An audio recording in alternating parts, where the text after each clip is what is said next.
Alors bonjour. Aujourd'hui, on continue dans l'étude de la croissance urbaine ou dans les développements durables des villes. Donc ici, c'est donc on a vu à partir de début de l'unité, on a vu un peu c'était quoi, comment est-ce qu'on fait une ville comme étant soit durable, soit une qualité de vie élevée. Donc on regarde ce point de vue-là. Là, on est allé voir les occupations de sol, c'est-à-dire les 6 occupations qui font en sorte qu'une ville soit une ville avec son développement. Puis à l'intérieur de les 6 composantes, ce qu'une ville essaie de faire, c'est qu'ils essaient d'améliorer la qualité de vie avec les 6, bien évidemment, et aussi que la ville soit durable. Mais à l'intérieur de ceci, il faut maintenant regarder quelque chose qui est assez intense. Oups, c'est ce qu'on appelle ici, euh, c'est ce qu'on appelle ici, wow, la croissance urbaine. OK? Alors, c'est quoi la croissance urbaine? C'est-à-dire qu'une ville essaie, à l'intérieur de ses limitations ou de ses frontières, on va dire, là, on veut développer, qu'est-ce qu'on peut développer euh, en respectant les six occupations. Donc, on va voir un peu ici qu'est-ce que certaines villes font bien, qu'est-ce qu'ils ne font pas bien, puis comment est-ce qu'on peut appliquer ceci à Ottawa maintenant. OK? Donc, ça va être assez intéressant. Gardons en compte encore un peu les éléments des occupations maintenant. Okay? Donc là, vous les connaissez. Là, c'est de voir à l'intérieur. Donc, c'est un peu l'approche que je vais essayer de vous montrer ici. Donc, ce que vous allez faire, donc, cette leçon ici, elle va sembler un peu longue. Elle est généralement présentée dans 2, 3 classes, mais ici, j'ai décidé de juste la présenter en tant que telle parce que là, au moins, vous allez pouvoir y travailler au fur et à mesure dans les prochaines semaines aussi. OK? Alors, première chose que vous allez faire ici, donc, il y a 2 vidéos à visionner. Le premier se trouve ici. Donc, Seven Principles of Building a Better City, c'est-à-dire une ville ou des bonnes villes devraient se limiter à 7 principes. Puis, 7 principes, vous allez voir un peu c'est quoi. Elles sont clairement indiquées dans le TED Talk ici. Donc, qu'est-ce qu'une ville devrait faire pour qu'elle soit, pour qu'on ait une meilleure ville? What does that look like? Puis, c'est quoi les 7 principes? Donc, ce que tu vas faire, c'est que tu vas cliquer, tu vas visionner évidemment la vidéo qui se trouve ici, ci-bas. OK? À l'intérieur, donc, ce que j'aimerais que vous faites ici, c'est que tu vas pouvoir écrire une des principes. OK? Prenons en note, OK? Vous avez 7 slides. OK? Si je regarde, donc il y a 7 slides, donc tu peux écrire une principe par slide. À l'intérieur de ceci, écris-moi une petite description de ce que cette slide, de ce que cette principe-là définit. Ensuite, explique en 1 ou 2 phrases comment on peut appliquer cette principe-là. OK? Je donne un exemple. Peut-être que c'est construire peut-être un réseau de transport en commun, c'est-à-dire a transit way un peu plus.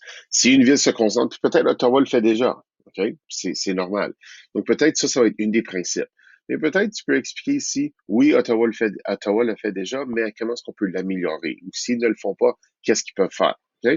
Donc commencez à voir cette perspective-là. OK? Donc vous faites ça pour les 7 principes.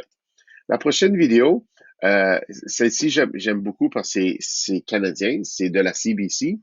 Puis, cette vidéo ici m'a beaucoup fait réfléchir sur certains concepts. Donc, How Cities Are Making Us Sick. Donc, vous allez voir, c'est un YouTube, elle est vraiment, vraiment intéressante. Encore là, on montre différentes façons comment une ville peut nous rendre malades. Okay? Pas malade, en fait, de la pandémie comme qu'on connaît, mais plutôt graduelle. OK? Puis juste la façon que les villes ont été développées, comment est-ce qu'ils font en sorte que ça a modifié notre style de vie et qu'à la longue, okay, on risque d'être malade. Puis vous allez voir, elle est vraiment intéressante. Donc, peut-être une bonne discussion avec celle-ci sera assez intéressante aussi. Okay? Donc, ici, essentiellement la même chose. Puis, donc, indiquer une façon. Okay? Une façon, puis j'en veux 4. Donc, le travail indique pour 4. Donc, tu donnes une brève description, puis ensuite, explique en 1 ou 2 phrases comment Ottawa peut changer selon. Ici, c'est pas clairement défini, mais essayer de voir certains éléments ici. Donc ici, c'est explique en 1 ou 2 phrases comment Ottawa peut changer ceci. OK? Ensuite, là, on va regarder un peu plus la croissance urbaine. Donc, on prend tous ces enjeux-là, on prend les 7 principes, on prend peut-être la façon qu'on peut améliorer notre vie, puis on va toutes les jumeler ensemble.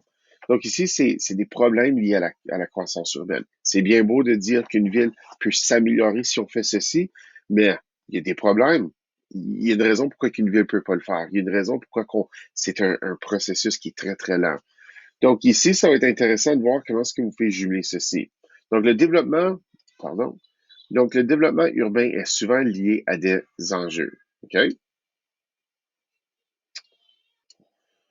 Donc ici, c'est essentiellement voir comment, autant qu'on veut développer les villes, on veut s'assurer que les villes euh, puissent apporter cette qualité de vie et une certaine durabilité, il y a des problèmes. OK? Une ville ne peut pas essentiellement tout faire ça du jour au lendemain, dans un an. Donc, il y a des enjeux ici. OK? Donc, on va étudier ces conflits ou ces enjeux-là. Donc, ici, vous allez avoir, il y a différents tableaux à remplir, mais les pages vont être trouvées à partir, donc, évidemment, j'ai scanné les notes de classe si vous les avez pas avec vous. Donc ça, vous allez avoir accès. Donc, j'ai même décidé d'indiquer le type de problème. OK? Type de problème, donc l'économie. Ça coûte cher à développer. On doit avoir des investissements. Donc, c'est quelque chose. Donc, dans les feuilles de notes, OK, vous allez voir, si j'ouvre ceci, ensuite, vous allez voir que c'est indiqué par page. Donc, première page, voici. Donc, ce serait peut-être important de lire, OK, cette partie-là. Puis ensuite, on parle un peu du développement. Là, on va parler, si je continue ici, on donne ensuite des exemples. Donc, des enjeux économiques.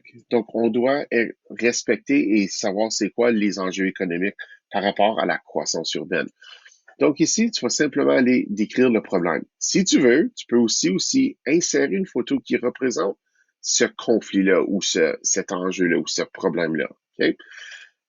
Explique comment ceci est lié à la croissance urbaine. Ça, c'est toi. Ça, c'est toi qui vas aller réfléchir avec ceci, puis tu vas peut-être voir, d'après tout ce que tu as pu voir dans les vidéos précédentes, comment est-ce que ceci est lié, parce qu'on on va en parler.